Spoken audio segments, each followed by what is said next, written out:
আসসালামু আলাইকুম রহমতুল্লাহ। ওয়ালাইকুম আসসালাম। আপনারা সবাই ভালো আছেন? জি স্যার, আলহামদুলিল্লাহ ভালো আছি। আপনি ভাই ভালো আছেন? আপনার না, হ্যাঁ জি আলহামদুলিল্লাহ আমি ভালো। আপনার নামটা বলেন।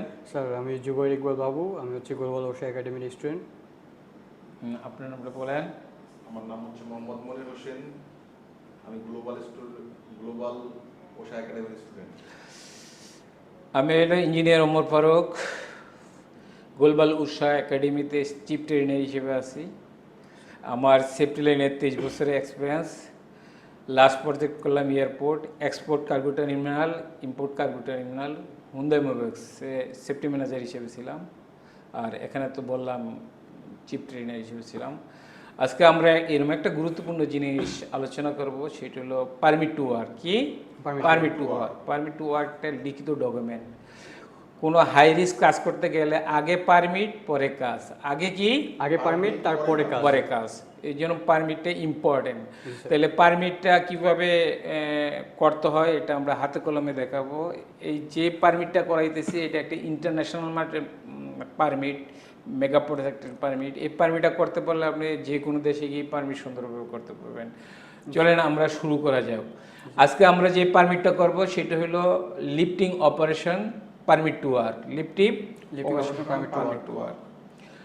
পারমিট ডে শিফটের জন্য হইতে পারে, নাইট শিফটের জন্য হইতে পারে। তাইলে আমরা অলরেডি দেখছি যে আমরা যেটা নিচ্ছি এটা হলো ডে শিফটের জন্য। এই যে কার্সর দিয়ে আমরা দেখলাম কি ডে শিফটের জন্য পারমিটটা নিলাম। তারপর এই পারমিটের একটা নাম্বার লাগবে। এই পারমিট নাম্বারটা আপনার মনে রাখতে হবে। পারমিটে বিভিন্ন জায়গায় লাগে। পারমিটটা লিফটিং প্ল্যান করতে গিয়ে লাগে।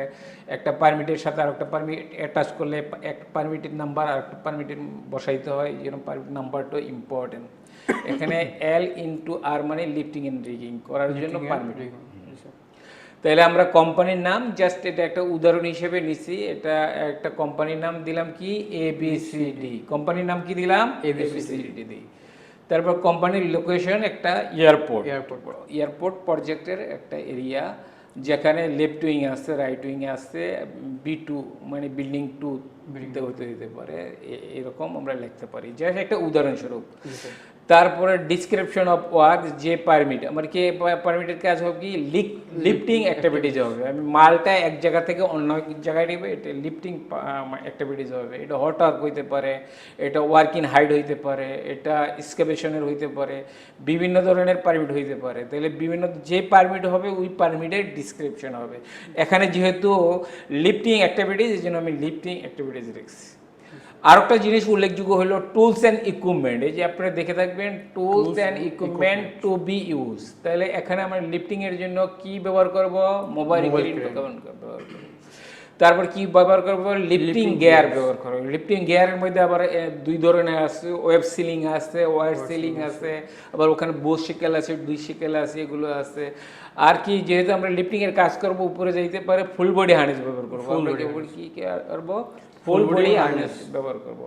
এইভাবে যদি আমি একটা পারমিট কাজ করতে পারি, বিভিন্ন ধরনের পারমিট লিখতে পারবো। যে অনুরূপভাবে এখানে যদি আমরা একটু আরেকটা পারমিট আনতে চাই, যদি আমরা হট ওয়ার্ক বলি তাহলে হট ওয়ার্কে সব কিছু ঠিক থাকবে। এখানে হট ওয়ার্কের সময় এখানে কি থাকবে? গ্রাইন্ডিং মেশিন থাকবে, তারপর ওয়েল্ডিং মেশিন থাকবে, গ্যাস কাটার থাকবে, আর টাইম ডেট এটি কি অন্য অলমোস্ট সেম।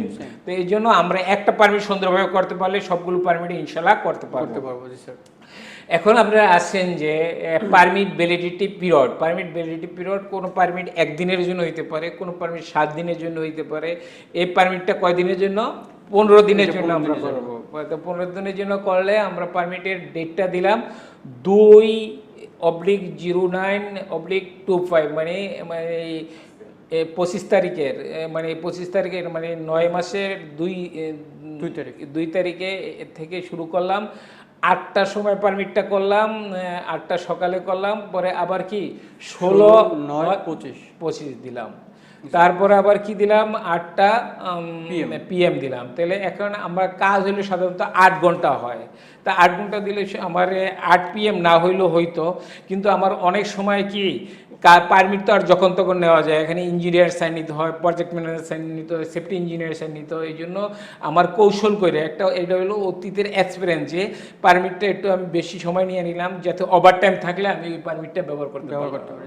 কি আর আমার যদি মানে টাইমটা চলে যায় তাহলে আর আমি পারমিটটা ব্যবহার করতে পারবো না। আর তারপর আমার কি হবে যে এখানে অন্য পারমিট, যেমন আমি লিফটিং পারমিটটা যদি স্ক্যাফোল্ডিং এর উপর করতে পারি, তারপর ওখানে আবার আরও অনেক কাজ থাকতে পারে, সেই জেনারেল পারমিটগুলো অ্যাড করতে পারে। এটা আমরা এখন নিচ্ছি না। যেটা আমরা এখন উল্লেখ করবো সেটা হলো রিলেটেড চেকলিস্ট, এসওপি এবং প্ল্যান।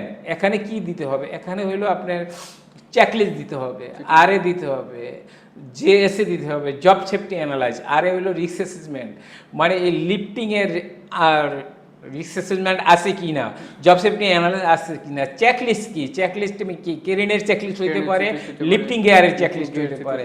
এই জিনিসগুলো আমার কনফার্ম করতে হবে। আমি যখন পারমিট দেখবো, পারমিটে আমার চেকলিস্টটা ঠিক মতো আছে কিনা এটা দেখবো, রিস্ক অ্যাসেসমেন্ট আছে কিনা এটা দেখবো, জব সেফটি অ্যানালাইজ আছে কিনা এটা আমরা দেখবো। আপনারা কি আমার কথা বুঝতে পারছেন? বুঝতে পারছি। এখন আমরা পার্ট এ তে আসবো। পার্ট এতে কি বলছে? Application by site incharge permit holder, মানে পারমিট হোল্ডারের যে জিনিসগুলো আমরা এটা একটু বড় করতে পারি, যে জিনিসটা কনফার্ম করতে হবে সেটা হলো যে কি আমার যে পারমিট যে আমি ইয়া করব, এটার আমি টুল বক্স ব্রিফিং কি কনফার্ম করছি কিনা কাজের আগে, এটা আমার কনফার্ম করতে হবে। টুল বক্স কি হবে? টুল বক্সটা হবে যে আমার যে লিফটিং করতে গেলে একটা লিফটিং টিম থাকে, হ্যাঁ লিফটিং টিম থাকে। লিফটিং টিমের মধ্যে কে থাকে? লিফটিং টিমের মধ্যে ব্যাটসম্যান থাকে। ব্যাটসম্যানের কাজ কি? কেরিয়ারের চারদিক দিয়ে রেডিয়াস এরিয়ার মধ্যে ব্র্যাকেট আছে কিনা এটা সে কনফার্ম করবে, এবং বাহিরের লোক আনঅথরাইজ এন্ট্রি যাতে এটার ভিতরে না ঢুকে এটা সে কনফার্ম করবে। এগুলো ব্যাংকম্যানের কাজ। তারপরে হলে সিগন্যালম্যান থাকে, অপারেটর থাকে। সিগন্যালম্যান এবং অপারেটর সে যদি এটা রেডিও সিগন্যালিং হইতে পারে, হ্যান্ড সিগন্যালিং হইতে পারে, সে কি কেরিন অপারেটরের সাথে সমন্বয় করে সিগন্যাল দিবে। কেন ভুল সিগন্যাল দেওয়া একটা হ্যাজার্ড, ভুল সিগন্যাল দেওয়া একটা কি হ্যাজার্ড, এই জন্য সঠিক সিগন্যাল দিতে হবে। আর হইলো রিগারম্যান, তার সে রিগিং করবে, রিগিংটা বুল রিগিং করো একটা হ্যাজার্ড, বুল রিগিং করা একটা হ্যাজার্ড। রিগিং ম্যান রিং ঠিক মতো করছে কিনা, লিফটিং সুপারভাইজার ঠিক মতো সুপারভিশন আছে কিনা, এই জিনিসগুলো আমাদের দেখতে হবে। তারপরে save work procedure. Save work procedure মানে এখানে মেথড স্টেটমেন্টটা বুঝাইছে। মেথড স্টেটমেন্টটা হলো যে আপনার পারমিটের মতোই একটা ডকুমেন্ট, যে পারমিট যেমন ওয়ার্কফোর্সকে সেভ করে, ইকুইপমেন্টকে সেভ করে, মেথড স্টেটমেন্টও ওয়ার্কফোর্সকে সেভ করে এবং ইকুইপমেন্টকে সেভ করে। আমি যে স্ক্যাফোল্ডিং করবো, স্ক্যাফোল্ডিংটা আইনা কোথায় রাখবো, কোথায় থেকে ইনস্টল করব, আবার যদি কাজ শেষ হয়ে যায় আবার ডিসমেন্টাল করে কোথায় রাখবো, এই যে একটা মেথড স্টেটমেন্ট, এই সেভ ওয়ার্ক প্রসিজার, এটার মেথড স্টেটমেন্ট বলে। তারপরে হলো রিস্ক অ্যাসেসমেন্ট। রিস্ক অ্যাসেসমেন্ট সম্বন্ধে আপনাদের অলরেডি আমরা বলছি, রিস্ক অ্যাসেসমেন্ট একটা গুরুত্বপূর্ণ কাজ। কাজের শুরুতে আগে কি রিস্ক অ্যাসেসমেন্ট করতে হবে। রিস্ক অ্যাসেসমেন্ট কি করতে হবে? আমার 5টা স্টেপ নিয়ে করতে হবে। কি হ্যাজার্ড, কার ক্ষতি হইলো, কিভাবে হইলো, এটার জন্য আমি কি কন্ট্রোল মেজার নিলাম, কন্ট্রোল মেজার নেওয়ার পরে দেখলাম যে এখন আমার রিস্ক আছে, আবার এটা এডিশনাল কন্ট্রোল মেজার নিতে হবে। এবং এডিশনাল কন্ট্রোল মেজার নিলেই হবে না, যে এটা কার দ্বারা নেওয়া হয়েছে, কত ডিউরেশনের জন্য নেওয়া হচ্ছে, এটা আমরা অলরেডি আলোচনা করছি এবং এটার উপর আমরা একটা ভিডিও করব। আপনাদের কোনো এই ব্যাপারে কোনো কোশ্চেন আছে? না স্যার, ক্লিয়ার। তারপর হলো জবের বাইরে হলো এখানে বলছে যে crane and lifting gear inspection by third party, মানে এই যে লিফটিং গিয়ার যে আছে, যে ওয়েব সিলিং আছে, যে ওয়ার সিলিং আছে, বো শেকেল আছে, ডি শেকেল আছে, এটা একটা থার্ড পার্টি আছে। বাংলাদেশ সরকারের থেকে থার্ড পার্টি আছে যারা আইসে এটা ইন্সপেকশন করে দিয়া ট্যাগ লাগাই দেওয়া যায় যে এটা কাজের উপযোগী। এই থার্ড পার্টি দ্বারা এটা ইন্সপেকশন থাকতে হবে। আপনারা এই ব্যাপারটা বুঝতে পারছেন? ঠিক আছে। এবং আমরা কাজের আগে অবশ্যই যে কেরিনের যে চেকলিস্ট আছে, থার্ড পার্টির যে চেকলিস্ট আছে, এটা আমরা আগে কাজে চেক করে নিব কাজ শুরুর আগে। তারপর হলো ডেইলি প্রি ইউজ, মানে inspection checklist carry out by lifting supervisor, মানে লিফটিং সুপারভাইজার দ্বারা এটার আগেই চেক করা থাকতে হবে। এখানে এটা বুঝিতে যে লিফটিং এয়ারের চেকলিস্টের কথা বলা হয়েছে আর ক্যারিনের চেকলিস্ট কথা বলা হয়েছে, অলরেডি আমরা এটা আলোচনা করছি। তারপর হলো লিফটিং প্ল্যানটা যে প্রিপেয়ার করবে এবং কমিউনিকেশন করবে উইথ লিফটিং কোর। লিফটিং কোরের ব্যাপারটা আমরা অলরেডি আলোচনা করছি, যে লিফটিং সুপারভাইজারের কাজ কী হবে, রিগারম্যানের কাজ কী হবে, সিগন্যালম্যানের কাজ কী হবে, ব্যাংকসম্যানের কাজ কী হবে, কেরিন অপারেটরের কাজ কী হবে, এই জিনিসটাই এখানে বুঝাইছে। এবং আমাদের কি করতে হবে, যে জিনিসটা করতে হবে হলো confirm ground condition is good and outer Regard fully extended. Outer মানে আমার যে গ্রাউন্ড আছে যেখানে ক্রেনটা যাবে ওটা আমার কি মজবুত হইতে হবে, আর কি আউটার রিগারটা যে ফুললি এক্সটেনশন হয়েছে এটাও আমার কি কনফার্ম করতে হবে, এটা এই করতে হবে। আর তারপর আমার ওয়েদার কন্ডিশন কি ঠিক আছে কি না এটাও আমার দেখতে হবে। শুধু এটা দেখলে হবে না, যে আমার যেটা আমরা অলরেডি আলোচনা করছি যে লিফটিং এরিয়া আর কর্ডন, মানে এটা বুঝাইছি যে মানে আমি যে লিফটিং করবো, লিফটিং এরিয়ার চারিদিক দিয়ে ব্যারিকেশন দিতে হবে। কি দিতে হবে? ব্যারিকেশন দিতে হবে, হার্ড ব্যারিয়ার দিতে হবে। নট অনলি হার্ড ব্যারিয়ার দিতে হবে, বাট বিভিন্ন সাইনেজ দিতে হবে, lifting is going on, unauthorised entry, হ্যাঁ, এরকম দিতে হবে। তারপর আমরা যে জিনিসটা আসবো সেটা হইল আমাদের এই যে পারমিট হোল্ডারের নাম আমি লিখবো এখানে। কি পারমিট হোল্ডারের নাম লিখলাম, যে আমার মোহাম্মদ মনির হোসেন পারমিট হোল্ডারের নাম লিখলাম। তারপর নাম লেখার পর ডেট লিখলাম, ডেট লেখার সাথে সাথে আমি টাইমিংটা দিলাম, তার সিগনেচার দিলাম। তারপরে এখানে আমি কি বললাম, এখানে আমি বললাম যে অঙ্গীকারবদ্ধ হইলাম যে আমি যে এই লিফটিং প্ল্যান নিলাম, লিফটিং প্ল্যান এরিয়া যেখানে কাজ করবো ওই কাজটা আমার ওয়ার্কফোর্সের জন্য সেফ, ইকুইপমেন্টের জন্য সেফ, এই কথা বইলা আমি কি আমার নামও লিখলাম, সিগনেচারও দিলাম। এটা আমি কনফার্ম করলাম যে ওয়ার্ক প্লেসটা সেফ।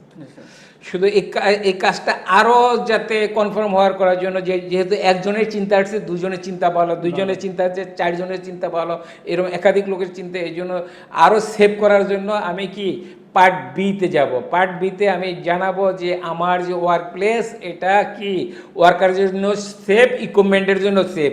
তাইলে যে অনসাইট ইস্যুয়ার আছে সে বাস্তবে ওখানে গিয়ে দেখবে যে আমি যে কথা বলছি যে এটা ওয়ার্ক প্লেসের জন্য সেফ, ইকুইপমেন্টের জন্য সেফ, সে দেখে এটা পাইছে, সেও কনফার্ম করলো যে এক্সকিউজ মি, সে তা মানে কনফার্ম করলো যে ইয়েস ওয়ার্ক প্লেসটা সেফ। সেও তার নাম লিখবে, তারপর ডেট দিবে, টাইম দিবে। যেহেতু এখানে 8টা লেখছে, এখানে 8:05, একজনের থেকে আরেকজনের সাইন নিতে মিনিমাম একটা 5 মিনিটের দূরত্ব লাগতে পারে, বা বেশি লাগতে পারে, কম লাগতে পারে। জাস্ট আমরা একটা টাইম দিলাম, তারপরে ইঞ্জিনিয়ারের নাম লিখলাম, সিগনেচার লিখলাম, এই সেম জিনিস করলাম। তো অনসাইট ইউজার আবার সে কি যে আমাদের যে সেফটি ডিপার্টমেন্ট আছে, সেফটি ডিপার্টমেন্টের সে ইনফর্ম করবে যে হ্যাঁ আমি যে পারমিট হোল্ডার ইনস্যুর করছে এটা আমি নিজে দেখছি যে আসলেই মানে ওয়ার্ক প্লেসটা কি ওয়ার্কফোর্সের জন্য সেফ, ইকুইপমেন্টের জন্য সেফ। তো এই যে সেফটি পার্সন থাকবে সে নিজে যাবে, গিয়ে চেক করবে, সেও এরকম কমান্ড করবে যে আসলে যে আপনি দুইজনে যে বলছে যে ওয়ার্ক প্লেসটা সেফ, আসলেই সেফ, সেও একটা কনফার্মেশন দেবে যে আসলে এখানে কাজ করা ওয়ার্কারের জন্য সেফ, ইকুইপমেন্টের জন্য সেফ। অনুরূপভাবে আমরা ইয়াতে যেতে পারি। তারপর আমরা কি এখানে গেলাম হইলো এসএসসির পরে আমরা এখানে আরেকজনের সাইন নিব, সেটা হলো যে পারমিটটা আবার রিভিউ করবে। কেন রিভিউ করবে? যে মানুষ মাত্রই অ্যাবসেন্ট মাইন্ডেড থাকতে হইতে পারে, ভুল থাকতে পারে, তো সিনিয়র ইঞ্জিনিয়ার দ্বারা পারমিটটা রিভিউ করে সেও দেখলো যে ওয়ার্কফোর্সটা কি ওয়ার্কারের জন্য সেফ, ইকুইপমেন্টের জন্য সেফ।